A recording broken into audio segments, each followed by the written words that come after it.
Hi friends, welcome back to my channel. ఈరోజు మీకు ఈ సీరియల్లో ఏం జరిగిందో తెలుసుకోవాలి అనుకుంటున్నారా? అయితే వెంటనే మనం సీరియల్లోకి వెళ్ళిపోదాం. ఇక భద్రావతి అయితే తను ప్లాన్ చేసుకున్నట్టుగానే ముందుగా అక్కడి నుంచి ప్రేమని తన గది చూడాలని చెప్పి అక్కడి నుంచి తీసుకువెళ్తుంది. వెళ్తూ ఇక సేనాపతికి కళ్ళతో సైగ చేస్తుంది. సేనాపతి ఇక భద్రావతి ప్రేమని తీసుకుని వెళ్ళటం చూసి ఇంకా అందర్నీ కూడా రకరకాలుగా అవమానించడం మొదలు పెడతాడు. ముఖ్యంగా ఇంకా ధీరజ్ ని టార్గెట్ చేస్తూ, రేయ్, నీలాంటి వాణ్ణి నా కూతురు ఎన్నటికీ ప్రేమించదు. నా కూతురు నేను చెప్పిన వాణ్ణి పెళ్లి చేసుకుంటే ఈ పాటికెంచక్క అమెరికాలో ఉండేది. కానీ ఒక డ్రైవర్ గాడిని పెళ్లి చేసుకోవడం ఏంటో నాకు చాలా ఆశ్చర్యంగా ఉంది. ఏం మాయ చేశావో, దానికి ఏం మాయ మాటలు చెప్పావో తను నిన్ను పెళ్లి చేసుకుంది. అసలు ఇదంతా ఎలా జరిగిందో నాకిప్పటికీ అర్థం కావట్లేదు. రేయ్, నా ఆస్తి కోసం ఒకప్పుడు నా ఇంట్లో పనికి వచ్చి మీ నాన్న నా చెల్లెల్ని లేపుకుపోయాడు. ఇప్పుడు అదే ఆస్తి కోసం నువ్వు నా కూతురికి మాయ మాటలు చెప్పి నా కూతురిని మా నుంచి దూరం చేసావు. అయినా నీలాంటి వాడికి నా కూతురు ఎందుకు ఇష్టపడిందో, ఎలా నిన్ను ప్రేమించిందో ఇప్పటికీ నాకు అర్థం కావట్లేదు. నాకు తెలిసి నా కూతురు ఎన్నటికీ నీలాంటి వాణ్ణి ప్రేమించదు అంటూ ఇక సేనాపతి అయితే రామరాజుని అలాగే ధీరజ్ ని ఇక కుటుంబ సభ్యులందరినీ కూడా అవమానిస్తూ ఉంటాడు. ఇంకా అక్కడే ఉన్న శారదాంబ అయితే, రే సేనా, ఏంట్రా ఇదంతా? తినేటప్పుడు ఇట్లాంటి గొడవలు ఎందుకురా? ముందు ప్రశాంతంగా భోంచేయి అంటూ మాట్లాడుతూ ఉంటే, అమ్మా నీకేమీ తెలీదు, నేను మాట్లాడేవన్నీ నిజాలు, అందుకే వీళ్ళ నోటి నుంచి ఒక్క మాట కూడా రాలేకపోతుంది అని మాట్లాడుతూ ఉంటే ఇక అక్కడే ఉన్న వేదవతి, అన్నయ్య అసలు నువ్వేం మాట్లాడుతున్నావో నీకేమన్నా అర్థమవుతుందా? ప్రశాంతంగా కూర్చుని భోంచేయకుండా ఏంటన్నయ్య ఈ మాటలు? అయినా నిజాలు తెలియకుండా ఇలా నువ్వు నా కుటుంబం గురించి వేలెత్తి చూపించడం ఏం బాగాలేదు అని అంటుంటే, ఏంట నిజాలు? నీ కొడుకు నా కూతుర్ని లేపికెళ్ళిపోవడం అన్నది నిజం కాదా? ఆస్తి కోసం ఒకప్పుడు ఈ పనోడు నిన్ను తీసుకెళ్తాం నిజం కాదా అంటూ ఇక సేనాపతి అయితే వేదవతితో అంటూ ఉంటే ఒక్కసారిగా అక్కడే ఉన్న ధీరజ్, చూడు, ఇంతవరకు నువ్వేమన్నా ఓపిక పట్టాను, కానీ నువ్వు మా నాన్నని మా అమ్మని ఇలా తప్పుడు కుతలు కూస్తే మాత్రం ఊరుకోను అంటూ ఇంకా ధీరజ్ మాట్లాడుతూ ఉంటే, ఏంట్రా నువ్వు ఊరుకోపోయేది? నేనన్నదానిలో అబద్ధమేముంది చెప్పు? నీ తండ్రి నా ఇంట్లో నా కాలు నొక్కుతూ బ్రతికేవాడు. అట్లాంటి వాడికి నా చెల్లెలు కావాల్సొచ్చింది. ఆస్తి కోసం నా చెల్లెల్ని వలవేసి పట్టాడు. ఇప్పుడు అదే ఆస్తి రాకపోవడంతో ఎరగా నా కూతుర్ని వాడుకున్నారు. నాకు ఆ మాత్రం తెలీదా? యారా రామరాజు, ఆస్తి కావాలంటే నీ మోహాన కొట్టుండేవాణ్ణి. ఎందుకురా మా ఇంటి ఆడపిల్లల జీవితాలతో ఆడుకుంటున్నావు? చెడు, నువ్వు ఆస్తి కోసం ఇంతలా మోసాలు చేస్తావని అస్సలు అనుకోలేదు అంటూ ఇక సేనాపతి అయితే తన చేతిలో ఉన్న భోజనాన్ని కావాలని రామరాజు మీదకి విసురు కొడతాడు. ఒక్కసారిగా ఇక రామరాజు ఒళ్ళంతా అన్నంతో నిండిపోతుంది. అది చూసిన ధీరజ్ కోపంగా సేనాపతి చొక్కా పట్టుకుని ఎంగిలి చేత్తో సేనాపతి చెంప పగల కొడతాడు. అదే టైంలో భద్రావతి అలాగే ప్రేమ అయితే అక్కడికొస్తారు. ఒక్కసారిగా అదంతా చూసిన ప్రేమ కోపంతో రగిలిపోతుంది. ధీరజ్, ఏంటిదంతా? భోంచేసే మా నాన్న మీద ఎంగిలి చేత్తో కొడతావా అంటూ ఇక ప్రేమ అయితే ధీరజ్ మీద కోపడుతుంది. కానీ ధీరజ్ మాత్రం, చూడు, మీ బాబు ఏం మాట్లాడాడో నీకు తెలిస్తే నేను కాదు నువ్వే మీ బాబుని ఎగిరెగిరి కొడతావు అంటూ ఇక ధీరజ్ మాట్లాడుతుంటే, చూడు ధీరజ్, ఇంకొక్క మాట మా వాళ్ళ గురించి తప్పుగా మాట్లాడినా నేను ఊరుకునేది లేదు. ఏంటి ఊరుకుంటుంటే ఇష్టం వచ్చినట్టు రెచ్చిపోతున్నావు? ఒక మెట్టు దిగి నా కోసం మా నాన్న మన ఇంటికొచ్చారు. కానీ మా నాన్న వచ్చిన దగ్గర నుంచి అడుగడుగునా అవమానిస్తూనే వస్తున్నావు. పోనీలే కదా అని నేను కూడా చూసి చూడనట్టు ఊరుకున్నాను. కానీ భోజనం పెట్టి ఆ భోజనం తినకుండా ఈ రకంగా మా నాన్నని అవమానిస్తావా అంటూ ఇక ధీరజ్ ని ప్రేమ మాట్లాడుతూ ఉంటే ఇంకా ధీరజ్ కూడా ప్రేమతో, చూడు, నేను మీ నాన్నని కావాలని అవమానించలేదు. మీ నాన్నే కళ్ళు నెత్తికెక్కి నోటికొచ్చినట్టు వాగుతున్నాడు అంటూ ఇక ధీరజ్ అయితే మరొకసారి సేనాపతి మీదకి వెళ్ళబోతుంటే ఇంకా ప్రేమ తట్టుకోలేక ధీరజ్ చెంప పగలగొడుతుంది. ఒక్కసారిగా ధీరజ్ ప్రేమ వైపు కోపంగా చూస్తాడు. ఇక వేదవతి అయితే అన్నయ్య, నువ్వు చాలా తప్పు చేసావు, నువ్వు చేసింది తప్పు అని అంటుంటే ఇక అక్కడే ఉన్న ప్రేమ, ఏంటత్తా నాన్న చేసిన తప్పేంటి చెప్పు, మీతో కలిసి భోజనం చేయడానికి కూర్చోడమా నాన్న తప్పు, అయినా ఇంటికి భోజనానికి పిలిచి ఇలాగినా అవమానించేది, చూడత్తా నీ కొడుకు తప్పు చేస్తే ముందు అతనికి బుద్ధి చెప్పకుండా నాన్నని తప్పు పడుతున్నావా అంటూ ఇక ప్రేమ మాట్లాడుతూ ఉంటే అక్కడే ఉన్న నర్మదా, ప్రేమ నీకేం తెలీదు, నువ్వనవసరంగా పొరపాటు పడుతున్నావు అని అంటుంటే చాలక్క చాలు, నాకు ఏం తెలీదని నువ్వు చెప్తే తెలుసుకునే పొజిషన్లో లేను, అయినా ఇది మా ఫ్యామిలీ మ్యాటర్, మధ్యలోకి ఇన్వాల్వ్ అవ్వద్దు అంటూ ఇక ప్రేమ అయితే నర్మద నోరు మూయిస్తుంది. ఒక్కసారిగా నర్మద ఆ మాట అనేసరికి ఒక అడుగు వెనక్కి వేస్తుంది. ఆ మాట విన్న వేదవతి, ఉసై ఏంటి ఇలా మాట్లాడుతున్నావు, అది కూడా ఈ ఇంటి కోడలే, ఏంటి ఫ్యామిలీ మ్యాటరా, సరే అయితే ఫ్యామిలీ మ్యాటర్ గురించి మాట్లాడుకుందాం, చూడు నువ్వు ఈ ఇంటికి కోడలిగా ఏ రకంగా వచ్చావో తెలియక మీ నాన్న ఇష్టం వచ్చినట్టు వాగుతున్నాడు అంటూ వేదవతి మాట్లాడుతూ ఉంటే ఆ మాటలకి ఇక ప్రేమ అయితే చూడండి అత్తయ్య, నాన్న ఏం మాట్లాడినా కనీసం భోజనానికి కూర్చునే వాళ్ళని భోంచేసే వరకు ఆగాలి కదా, ఇలా భోజనం పెట్టి అవమానించడం ఏమాత్రం కూడా బాగాలేదు అంటూ ఇక ప్రేమ అయితే కోపంగా వాళ్ళ వైపు ఉక్రోషంగా చూస్తుంది.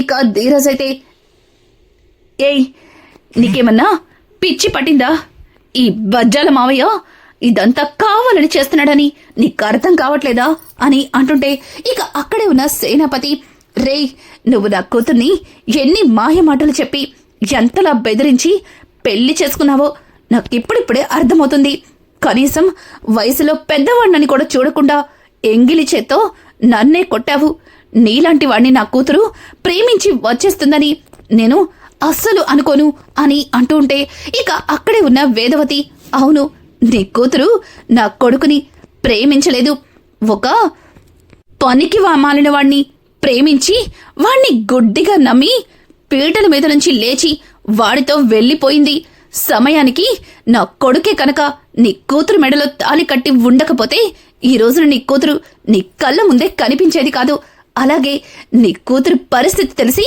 నువ్వు గుండాగి చచ్చేవాడివి, చూడనయ్యా ఊరుకుంటుంటే రెచ్చిపోతున్నావు కదా, కానీ అసలు నిజం ఇదే అని అంటుంటే ఇక అక్కడే ఉన్న భద్రావతి, వేదవతి నోటికొచ్చినట్టు మాట్లాడావంటే ఊరుకునేది లేదు, ఏంటి నా మేనకోడలు తప్పు చేసిందా, అది ఎన్నటికీ జరగదు, చూసావా ప్రేమ వీళ్ళు నీ గురించి ఎలా మాట్లాడుతున్నారో, ఇట్లాంటి వాళ్ళ కోసమా ఇన్ని రోజులు మమ్మల్ని కాదనుకొని నువ్వు ఈ ఇంటికొచ్చింది అంటూ ఇక భద్రావతి మాట్లాడుతుంటే ఒక్కసారిగా ప్రేమ నిజం చెప్పిన వేదవతి వైపు ఇక బాధగా చూస్తూ అక్కడికక్కడే కుప్పకూలిపోతుంది. ఇక వేదవతి అయితే, చూడు ప్రేమ ఇదంతా నేను కావాలని చెప్పలేదు, కానీ పదే పదే మీ నాన్న ఆస్తి కోసమే ఇదంతా చేస్తున్నారని, ఆయన గురించి అలాగే ధీరజ్ గురించి మాట్లాడుతుంటే తట్టుకోలేక చెప్పాను, అంతేగాని నిన్ను తక్కువ చేయాలని కాదు అని అంటుంటే చాలత్తా చాలు, ఇంట్లో ఎలాంటి సమస్య వచ్చినా దానికి కారణం నేనే, అలాగే నీకు కోపం వచ్చిన ప్రతిసారి కూడా నీ కొడుకు నా మీద జాలిపడి నా మెడలో తాళి కట్టాడు అన్న మాటని నువ్వు ఎన్నోసార్లు నా దగ్గర మాట్లాడావు, దానికి కూడా నేనెప్పుడు ఎదురు మాట్లాడలేదు, కానీ ప్రతిసారి నా జీవితాన్ని ఏదో ఉద్ధరించాలని, నన్నేదో బాగు చేయాలని నీ కొడుకుతో నా మెడలో తాళి కట్టించానంటూ నువ్వు మాట్లాడే ప్రతి మాట ఇక్కడ గుచ్చుకుంటుంది, ఇక చాలు, ఇట్లాంటి జీవితం నాకక్కర్లేదు అంటూ ఇక ప్రేమ మాట్లాడుతూ ఉంటే ప్రేమ మాటలకి అక్కడ ఉన్న ధీరజ్, ఏంటే అలా మాట్లాడుతున్నావు, చూడు అమ్మేదో ఆవేశంలో అలా మాట్లాడింది, నువ్వు అర్థం చేసుకోకుండా ఇంత పెద్ద నిర్ణయం తీసుకుంటావా అని అంటుంటే ఇక అక్కడే ఉన్న ప్రేమ, చూడండి నాన్న, ప్రతిసారి ఈ విషయంలో మీరు ఈ కుటుంబాన్ని ఇలా బాధ పెట్టడం కరెక్ట్ కాదు. నిజానికి వాళ్ళు నా చుట్టూ తిరగలేదు, అలాగే వాళ్ళేదో మాయమాటలు చెప్పి నా మెడలో తాళి కట్టలేదు. అసలు వీడిని నేను ప్రేమించనే లేదు. నేను ప్రేమించిన వాడు ఒక మోసగాడు. వాడు నన్ను మాయమాటలతో ఇంటి నుంచి తీసుకెళ్లి ఒక బ్రోకర్ హౌస్కి అమ్మేశాడు. అది తెలుసుకున్నా నేను వాళ్ళ నుంచి ఎలా తప్పించుకోవాలో అర్థం కాక ఒక గదిలో లాక్ అయిపోయాను. అదే టైంలో నా పరిస్థితిని అర్థం చేసుకుని అత్తయ్య ధీరస్తో నా మెడలో తాళి కట్టించారు. వాళ్ళు మన ఆస్తి కోసం కాదు నాన్న. ఇలా ప్రతిసారి ఈ విషయం గురించి మీరు గొడవ పడేటట్టయితే నేను ఇక్కడ ఉండలేను నాన్న, మీతోనే వచ్చేస్తాను అంటూ ప్రేమ మాట్లాడుతున్న మాటలకి ఒక్కసారిగా సేనాపతి షాక్ అయిపోతాడు. ఇక రామరాజు అయితే భుజమ్మా అని గట్టిగా అరవడంతో ఇక వేదవతి అయితే రామరాజు ముందుకైతే వస్తుంది. ఇక రామరాజు, ఏంటిదంతా? ఏం జరుగుతుంది ఇక్కడ?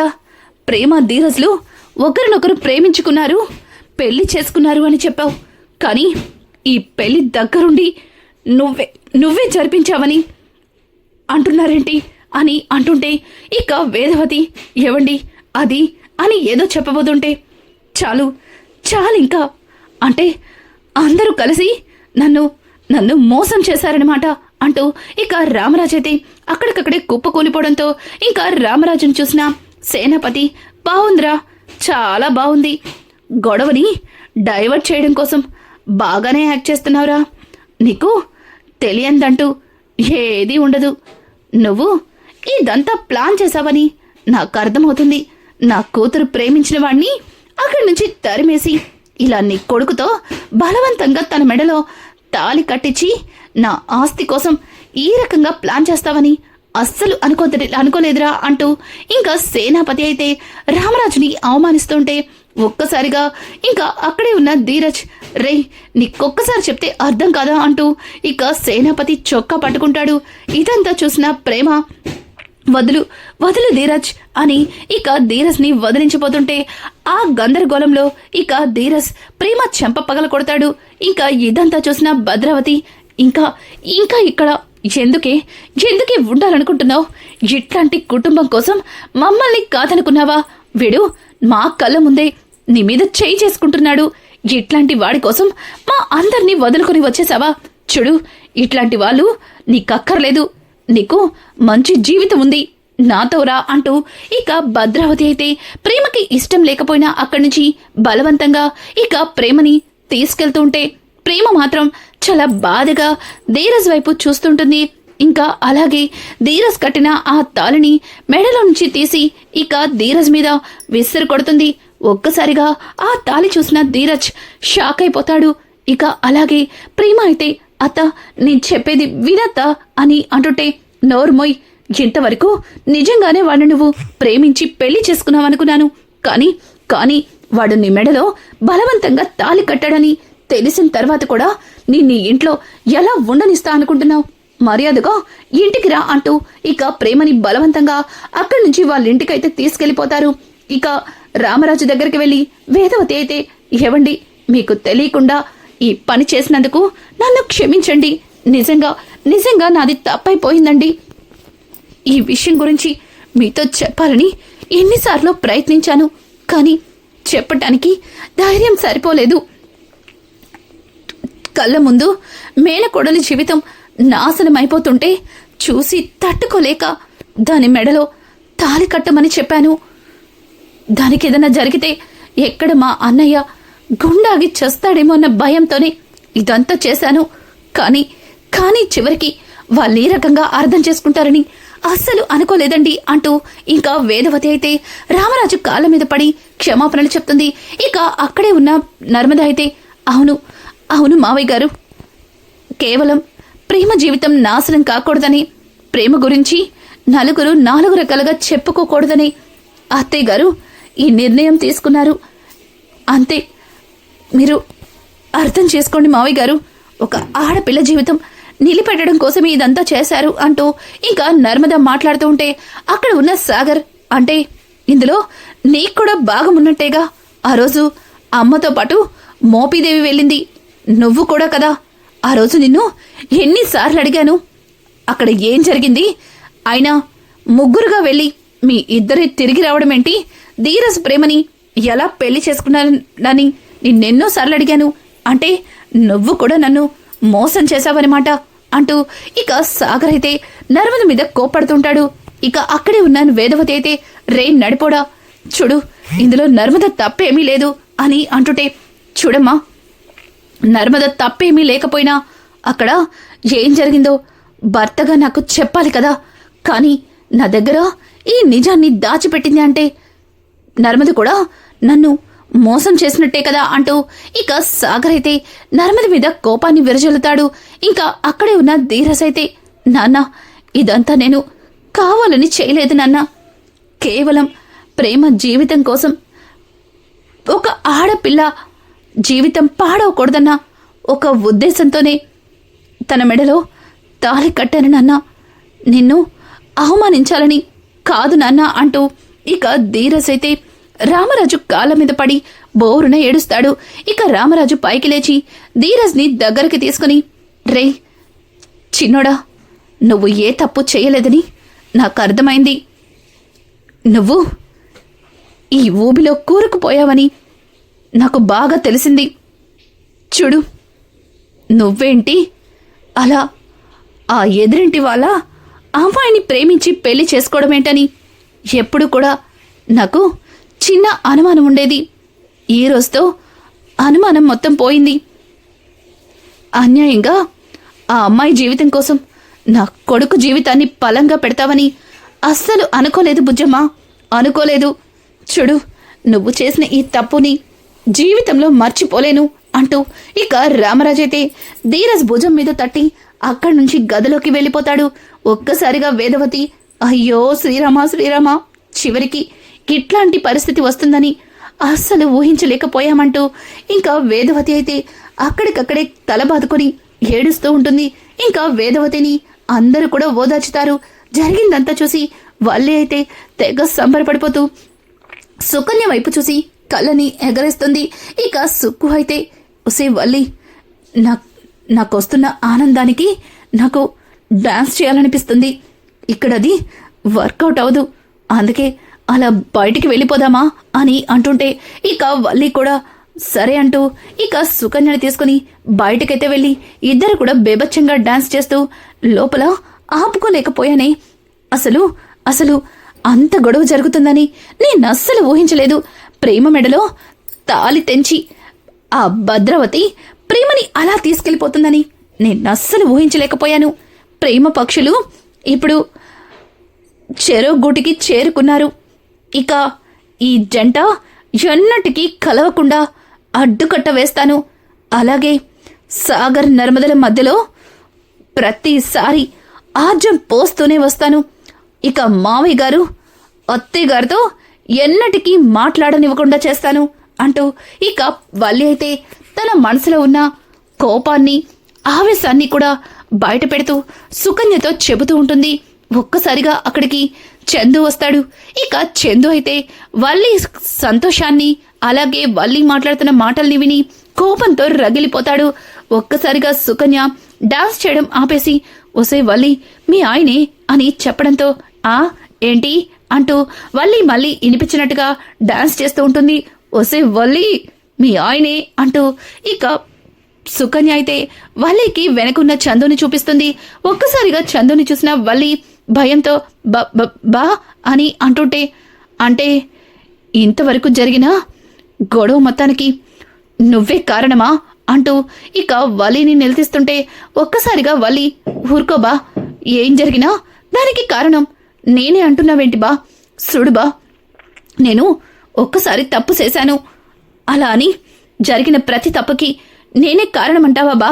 చూడు ఆ తప్పులకి నాకు ఎట్లాంటి సంబంధం లేదు అని అంటుంటే మరి ఏంటిదంతా అని అడగడంతో బా ఏదో టీవీలో విన్నాను బా, బాగా భయం వేసినప్పుడు టెన్షన్గా ఉన్నప్పుడు ఇలా ఏదన్నా పాటకి డాన్స్ చేస్తే మనం ఆ భయాన్ని టెన్షన్ని వదిలేస్తామని అందుకే ఇట్టా చేస్తున్నాను బా అంటూ ఇక వల్లి అయితే చందుతో మాట్లాడుతూ ఉంటే చందు మాత్రం వల్లిని కోపంగా చూస్తూ చూడు ఈ జరిగిన గొడవలన్నింటికీ కారణం నువ్వని తెలిస్తే నిన్ను ఇక జీవితంలో క్షమించను, ఇక నీకు నాకు అదే ఆఖరి రోజు అంటూ ఇంకా చందు అక్కడి నుంచి వెళ్ళిపోవడంతో ఇక వల్లి అయితే అంత సీన్ లేదులే, ఇదంతా చేసింది నేనే అన్న నిజం ఎన్నటికీ తెలీదు అంటూ ఇంకా వల్లి అయితే లైట్ తీసుకుంటుంది.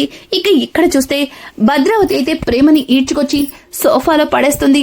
ఇక ప్రేమ అయితే అత్త ఏం చేస్తున్నావత్తా, నన్ను ఎందుకు అక్కడి నుంచి తీసుకొచ్చావత్తా అని అంటుంటే ఏయ్ పిచ్చిదానా, ఇంతకు ముందంటే వాడు నువ్వు ప్రేమించుకుంటున్నారని నమ్మి నీ విషయంలో నేను ఎలాంటి నిర్ణయం తీసుకోలేకపోయాను, కానీ అసలు మీ ఇద్దరిది ప్రేమే కాదని వాడు నిన్నొక మోసపూరితంగా నీ మెడలో తాళి కట్టాడని తెలిసిన తర్వాత ఎలా నిన్ను ఆ ఇంట్లో వదిలేస్తా అనుకుంటున్నావు? చూడు ఇక నుంచి వాడి గురించి వాళ్ళ కుటుంబం గురించి ఆలోచించడం మానేసాయి అంటూ ఇక భద్రావతి అయితే ప్రేమకి గట్టి వార్నింగ్ ఇస్తుంది. రానున్న ఎపిసోడ్స్ మరింత ఇంట్రెస్టింగ్ గా మారబోతున్నాయి. విడిపోయిన ధీరజ్ ప్రేమలు మళ్ళీ ఎలా కలుసుకోబోతున్నారు, అలాగే ఇదంతా చేసింది వల్లి అన్న నిజాన్ని నర్మదా ఎలా కనిపెట్టబోతుంది? ఇలాంటి లేటెస్ట్ ఎపిసోడ్స్ మీకు మరిన్ని కావాలి అనుకుంటే మా ఛానల్ని సబ్స్క్రైబ్ చేసుకోవడం మాత్రం మర్చిపోకండి. Thanks for watching. Hi friends, welcome back to my